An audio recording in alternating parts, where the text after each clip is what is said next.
Welcome to metro சுவை. இன்றைக்கி நம்ம ப்ரான் ரோஸ்ட் எப்படி பண்ணுறதுன்னு பார்க்கலாம். இது ரொம்ப சிம்பிள் அண்ட் குயிக் டிஷ்ஷு. நான் சொல்கிற எல்லாமே அப்படி தான் இருக்குதுன்னு எனக்கு வேண்டாம். எனக்கு குயிக்காக நான் நல்லா டேஸ்டியாக பண்ணணும் தான் என்னோடய கோல்.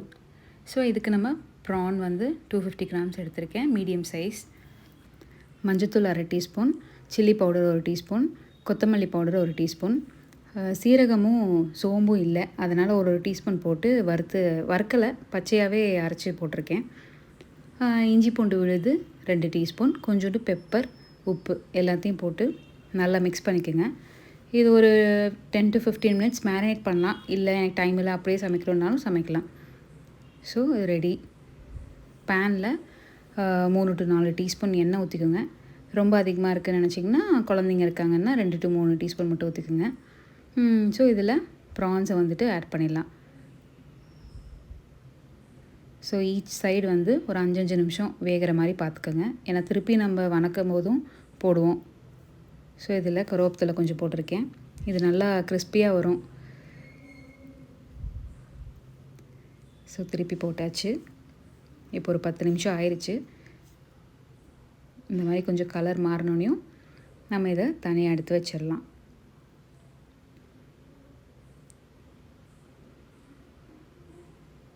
அவ்வளோதான். ஸோ நம்ம இதே பேன்லேயே இதுக்கான மசாலா ரெடி பண்ணிடலாம். ஸோ பொடியாக நறுக்குன வெங்காயம் 1 நல்லா போட்டு வதக்கிடுங்க. இது கோல்டன் ப்ரௌன் ஆனோனையும் இஞ்சி பூண்டு விழுது ஒரு 1 டீஸ்பூன் போட்டுக்கோங்க. ஆல்ரெடி நம்ம அந்த இதுலேயும் ஆட் பண்ணியிருக்கோம். ஸோ கொஞ்சமாக போட்டால் போதும். ஸோ கொஞ்சோண்டு பச்சை மிளகா ஒரு 2 கீறி விட்டு போட்டிருக்கேன். அது வாசத்துக்காக தான். காரமாக இருக்கும்னு நினச்சிங்கன்னா 1 போட்டால் போதும், இல்லை ஸ்கிப் கூட பண்ணிக்கலாம். ஸோ பொடியாக நறுக்கின தக்காளி 2 போட்டிருக்கேன். இது நல்லா வதக்கிடுங்க. கொஞ்சம் மூடி வச்சு வேக வச்சுருங்க. ஏன்னா இது எல்லாமே ஒரே இதாக மசாலா கூடி வரணும். எனக்கு கொஞ்சம் காரம் பத்தாத மாதிரி இருந்துச்சு. அதனால் மிளகாய் தூளும் ஒரு 1/2 டீஸ்பூன் கொத்தமல்லியும் போட்டிருக்கேன். ஸோ இது நல்லா வதக்கிடுங்க. இது ஒரு 10 நிமிஷம் வதக்குங்க. இந்த மாதிரி எல்லாம் ஒன்றா கூடி வந்துடும். கொஞ்சம் எண்ணெய் பிரியும். இந்த ஸ்டேஜில் ப்ரான்ஸ் ஆட் பண்ணிடலாம். ஸோ ப்ரான் போட்டதுக்கப்புறம் ஒரு 5 நிமிஷம் வதக்குனா அவ்வளோதான், ரெடி ஆயிடும். ப்ரான் கூட மசாலா நல்லா ஒட்டணும். அப்போ தான் அந்த டேஸ்ட் நல்லாயிருக்கும் உங்களுக்கு. So ready. இப்போ இறக்குறதுக்கு முன்னாடி கொஞ்சோண்டு பட்டர் மட்டும் ஆட் பண்ணிவிட்டு இது ஒரு தடவை வதக்கி விட்டுருங்க.